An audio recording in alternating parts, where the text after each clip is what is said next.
Hello dear students, आज हम 12th class CBSE की टेक्स्ट बुक फ्लेमिंगो के पोएट्री सेक्शन की first poem my mother eight 66 इसको समझने जा रहे हैं। इसका लाइन टू लाइन एक्सप्लेनेशन देखने जा रहे हैं।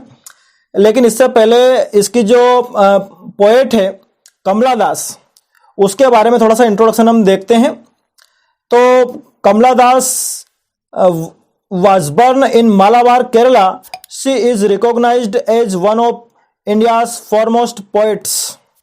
कि कमला दास इनका जन्म मालाबार में हुआ 1934 में, और ये मालाबार केरला में है। और इनको जो इंडिया के जो फॉरमोस्ट जो पोइट्स हैं, जो सबसे ज़्यादा प्रभावशील जो कवि है, उनमें इनको भी माना जाता है। इंग्लिश के जो पोइट हुए हैं। Her works are known for their originality, versatility and indigenous flavor of the soil.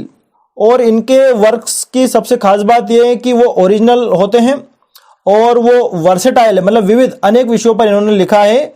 और आप उनके वर्क्स में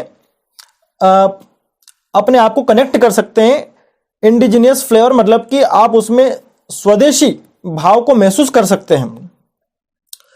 फिर आगे, Kamala Das has published many novels and short stories in English and Malayalam under the name Madhavi Kutty. कि कमला दास ने अनेक ऐसे नॉवेल्स लिखे हैं, शॉर्ट स्टोरीज लिखी इंग्लिश में, मलयालम में, और वहाँ इनका जो निकनेम था वो क्या था? माधवी कुट्टी इनका निकनेम है। और इनको जो सबसे ज़्यादा जो ये फेमस हुई है वो इनका एक वर्क है, इनकी ऑटोबायोग्राफी है माय स्टोरी। 1976 में इन्होंने लिखी थी माय स्टोरी। बहुत ही कंट्रोवर्शियल इनका वर्क रहा है। इस वजह से दूसरी जो अनेक लैंग्वेज है उसमें ट्रांसलेट भी बहुत हुआ इनका ये वर्क माय स्टोरी, जो इन्होंने इनकी ऑटोबायोग्राफी लिखी है। She is a sensitive writer who captures the complex subtleties of human relationship in lyrical idiom. बहुत ही ज़्यादा संवेदनशील ये लेखक रही हैं, जिन्होंने जो मानवीय जो संबंध हैं उनकी जो बारीकियां हैं उनको लयात्म लिरिकल रूप दे दिया है। जैसे कि यहाँ पर हमारी जो पोएम है माय मदर एट 66, ये भी एक इसका एग्जाम्पल है कि my mother eight 66 is an example.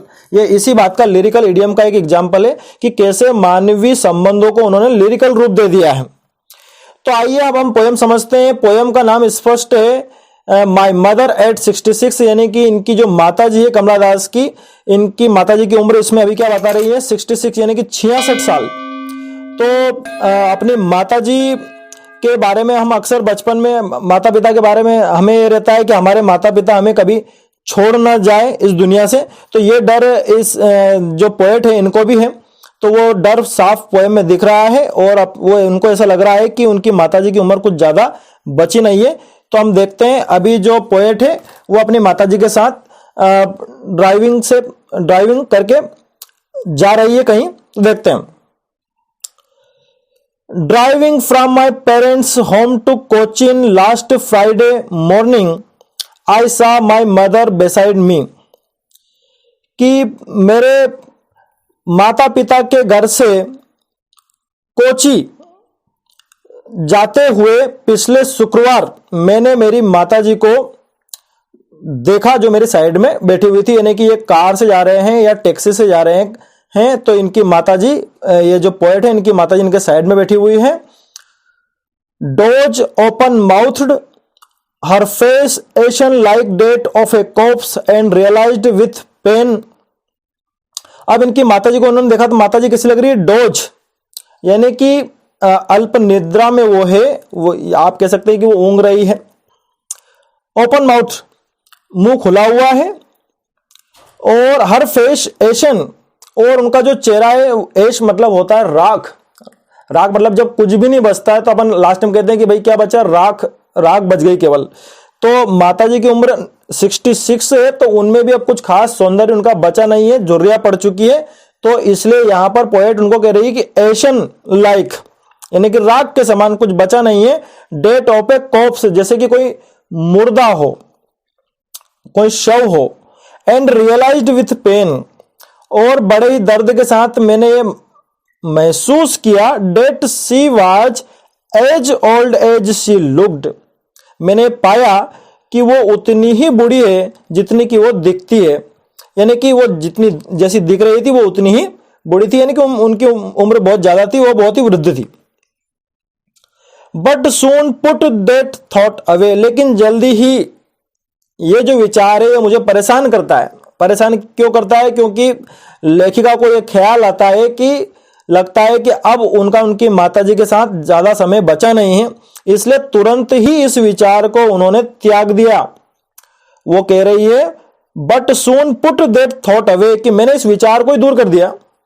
And looked out at young trees sprinting the merry children spilling out of their homes, और मैंने इस विचार को त्यागने के तुरंत बाद मैंने अब कार से बाहर झांकना स्टार्ट कर दिया है, जहां पर मैंने देखा कि जो पेड़ हैं स्प्रिंटिंग का मतलब होता है पूरी ताकत के साथ भागना। अब पूरी ताकत के साथ पेड़ कैसे भाग रहे हैं? कार जा रही है, कार की आप स्पीड जानते ही हैं, नॉर्मली बहुत तेज होती है कार, बहुत तेज रन करती है। तो ऐसी स्थिति में जो पेड़ हैं वो बहुत ही, आप कह सकते हैं बहुत ही फास्टली वो पीछे की तरफ जा रहे हैं। तो यहां पर आया है ट्रीज स्प्रिंटिंग। फिर आगे आया है the merry children spilling out of their Holmes. Spilling out का मतलब होता है बहना। आप कह सकते हैं कि जो छोटे छोटे बच्चे हैं वो अपने घरों से बाहर आ रहे हैं। तो अब जो लेखिका है उनको इन पेड़ों को देख करके और इन बच्चों को देख करके अच्छा महसूस हो रहा है, और उन्होंने वो विचार त्याग दिया अपनी माताजी की उम्र वाला। But after the airport security check, अब लेखिका एयरपोर्ट पहुंच चुकी है और जहां पर उनकी सिक्योरिटी चेकिंग होती है उसके बाद लेखिका जा रही है, माताजी उनको ड्रॉप करने आई है। Standing a few yards away, कि कुछ कदम दूर खड़े होकर के I looked again at her, मैंने फिर से मेरी माताजी को देखा।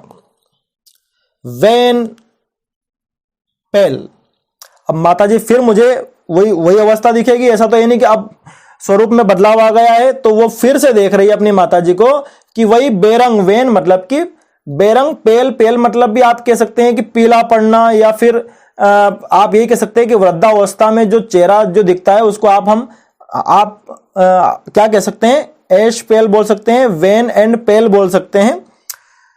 As a late winter's moon, इस बार तुलना की गई है, पहले तो तुलना किससे करी थी, जैसे कि मुर्दे के समान, लेकिन अब तुलना हुई है किसके समान, winter's moon, late winter's moon, की सर्दियों के चंद्रमा की भांति, जिसका कोई तेज नहीं होता है, जिसमें कोई खास आभा नहीं होती है, उसके समान माताजी उन्हें फिर दिखी है। And felt that old familiar ache, और फिर से वही पुराना परिचित दर्द उठा है लेखिका को। दर्द वही है, ये जो पोएट है, कि इनकी माताजी इनको अब छोड़ के जल्दी ही जा सकती है क्योंकि बहुत ज्यादा वृद्ध हो गई है।